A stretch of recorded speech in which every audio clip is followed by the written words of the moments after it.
I want to sponsor your return to school. Continue studying nursing. But I have one condition. That nurse?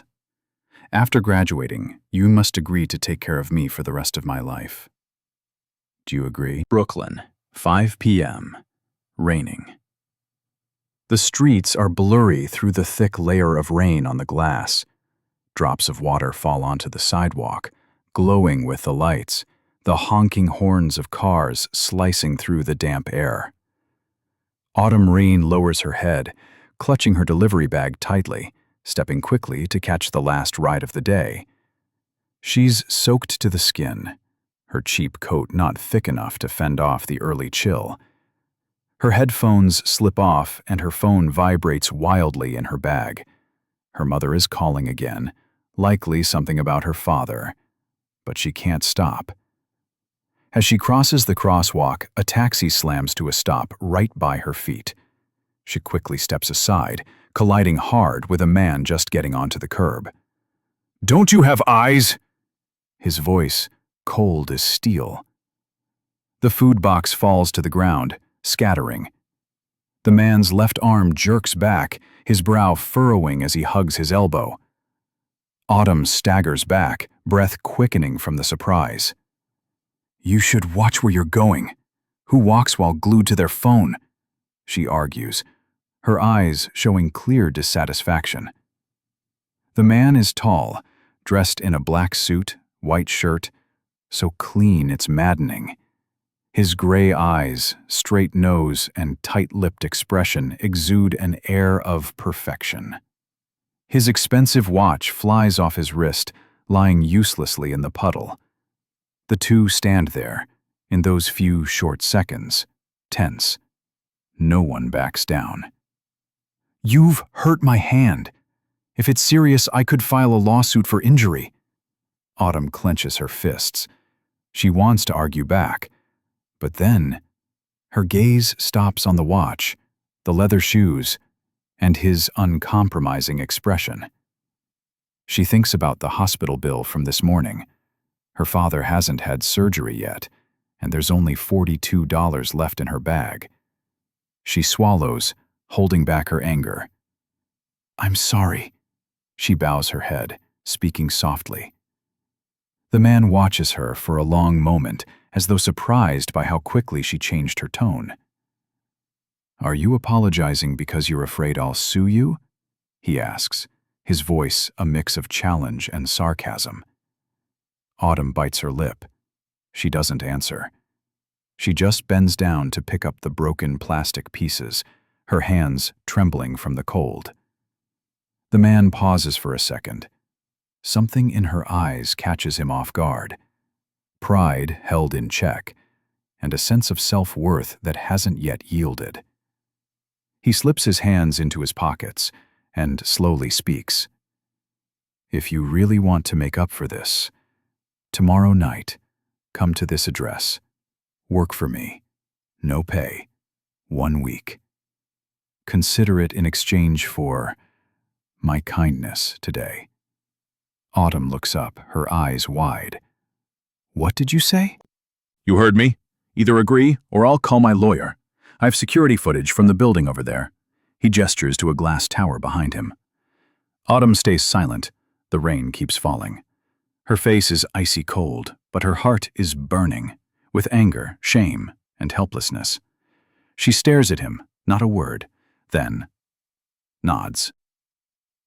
The next day, 7:58 a.m. Autumn stands in front of the door of the 38th floor penthouse. She grips her old backpack strap tightly, the wind from the balcony blowing into the long, cold corridor. The door opens.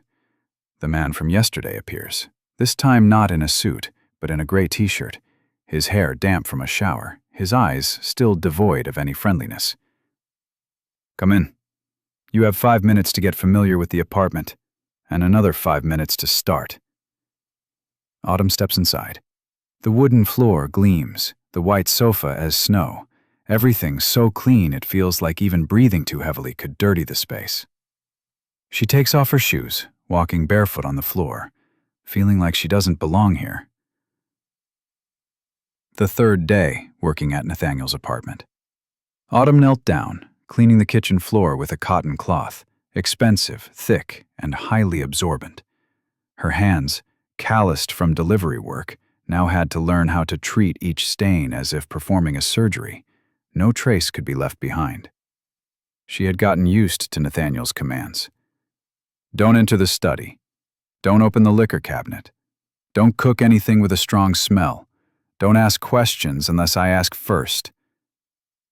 Autumn memorized all of them, not out of fear, but because she didn't want to owe him anything more. She worked in silence. No complaints, no signs of discomfort.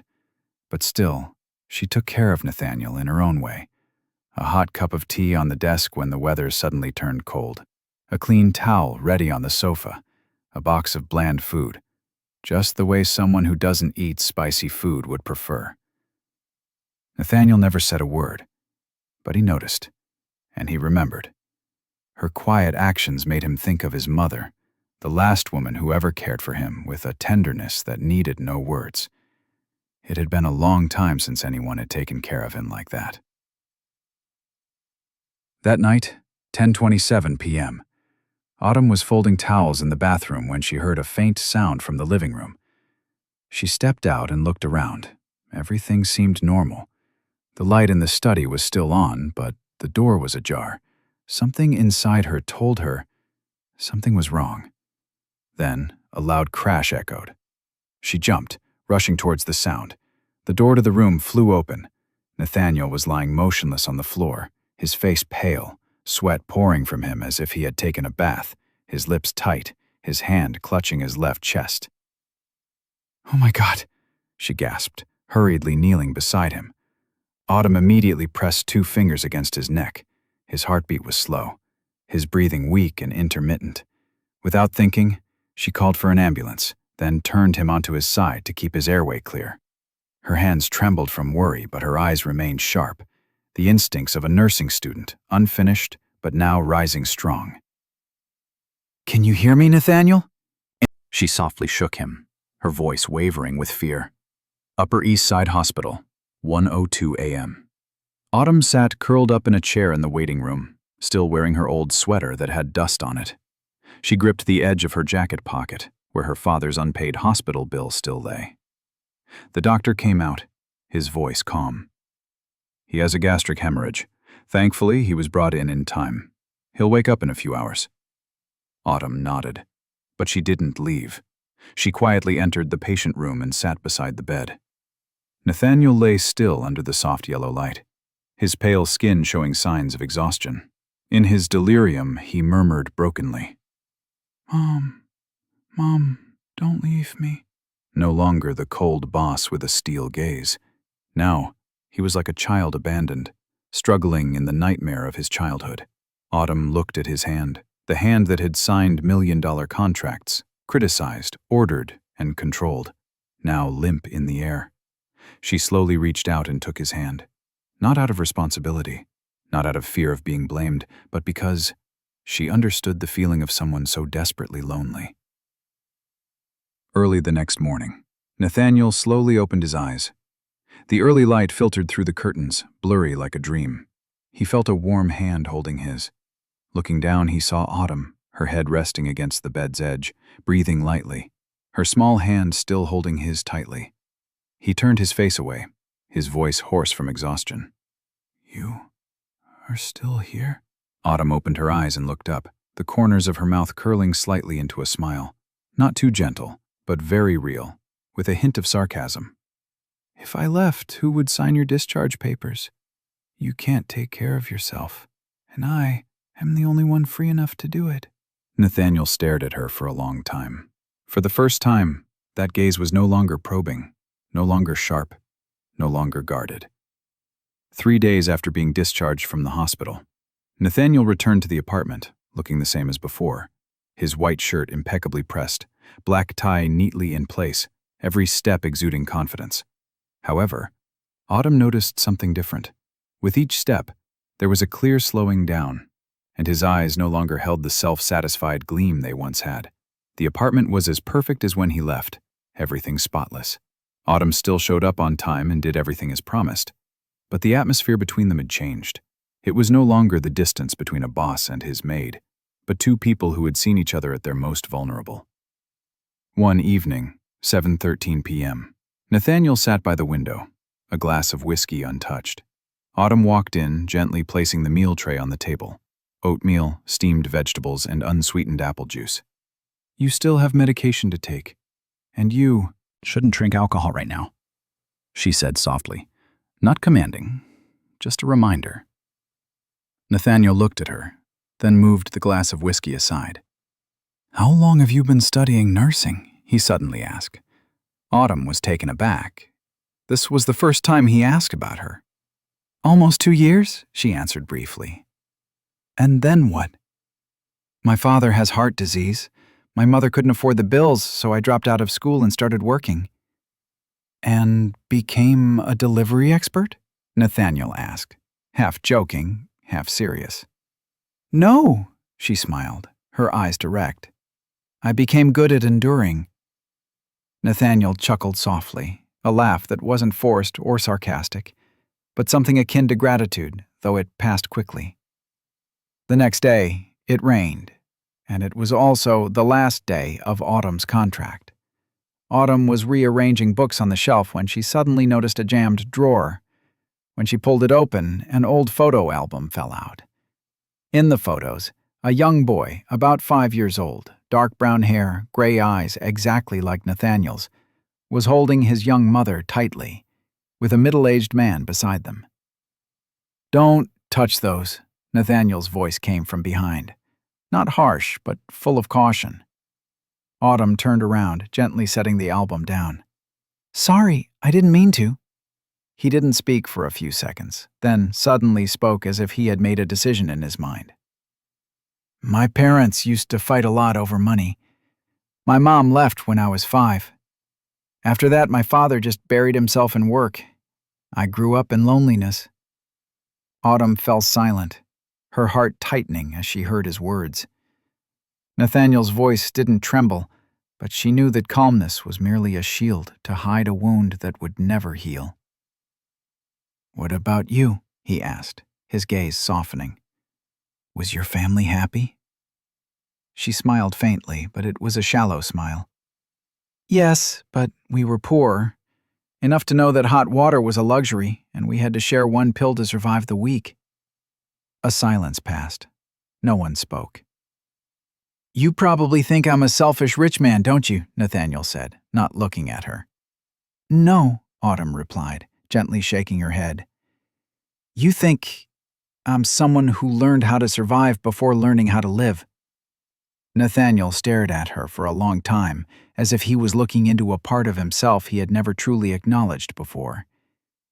He quietly pulled out a few old medical books from his desk, each page folded over with faint pencil markings, evidence of long, passionate readings before everything changed. "These were my mother's," he said. "She used to be a nurse at a community hospital. I don't remember her face clearly, but I remember very well the hot soup she used to make for me whenever I had a fever." Autumn didn't say anything, quietly placing her hand on one of the books and flipping it open. She looked up at him, her eyes calm but filled with empathy. Nathaniel nodded slightly. Something inside him softened, as if she had helped him face a part of himself that he had been struggling with for so long. Autumn packed her things, preparing to leave. This was her last day working in this apartment. She should have felt happy about finishing, but instead there was an indescribable feeling of regret in her heart. But before she stepped out the door, Nathaniel spoke. "Tomorrow, can you come back to me?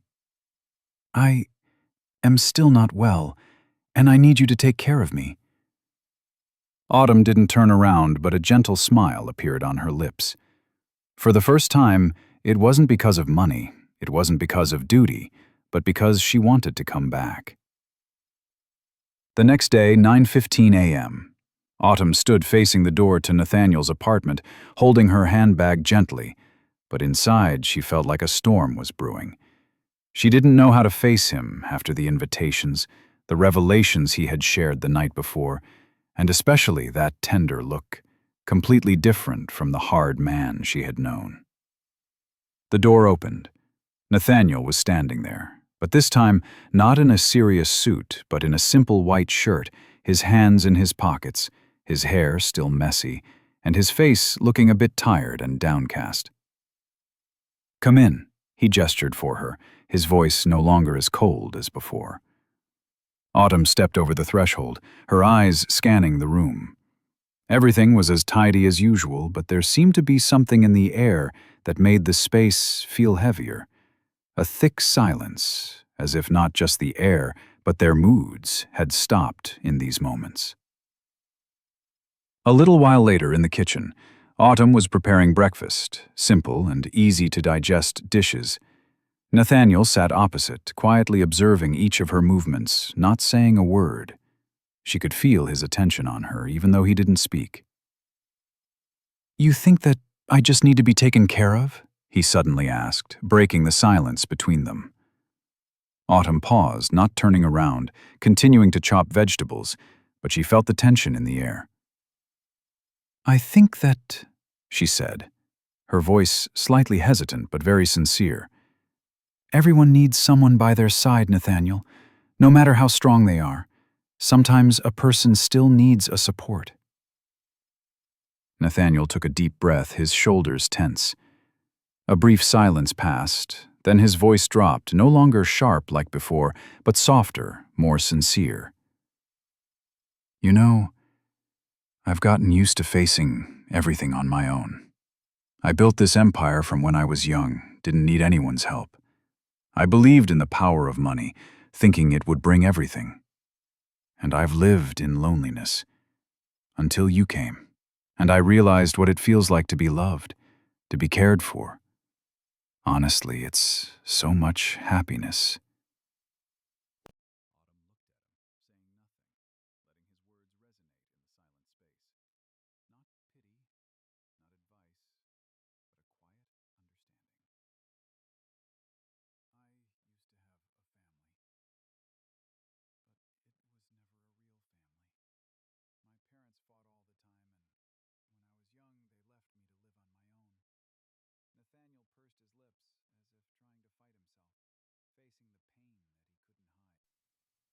Autumn remained silent, her gaze soft and focused on him. She could see in his eyes invisible scars, marks of wounds he had kept hidden for so long. A week later, on a rainy evening, Nathaniel was still absorbed in his work on the laptop, the blue light from the screen reflecting on his face not stopping. Autumn stood by the window, watching the misty raindrops hitting the glass. Each drop seemed like a stream of memories flowing silently, hazily. Autumn didn't need to do much more than just be present in this space, a part of it, while Nathaniel's work still kept him caught in an endless cycle. But there was something inside her, like a silent call that she couldn't ignore. She slowly turned around, her eyes full of questions, and Nathaniel stopped, lowering the laptop. His voice came, no longer the familiar coldness, but with a hint of softness, calmer. "I want to sponsor your return to school. Continue studying nursing. But I have one condition." Autumn looked up, a playful gleam sparking in her eyes. She smiled, no longer weighed down, as if she were ready to hear whatever he had to say. "What condition?"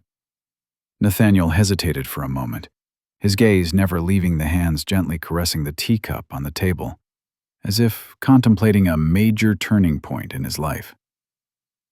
"That nurse. After graduation, she must agree to take care of me for life. Do you agree?" Autumn laughed, a carefree laugh, like a gentle breeze passing through the gray sky, no worries, no burdens. She didn't rush to answer, but just looked at him for a long time, then nodded slightly. A soft sound, like a promise, escaped her lips. Quiet, but clear enough for him to hear. "I agree."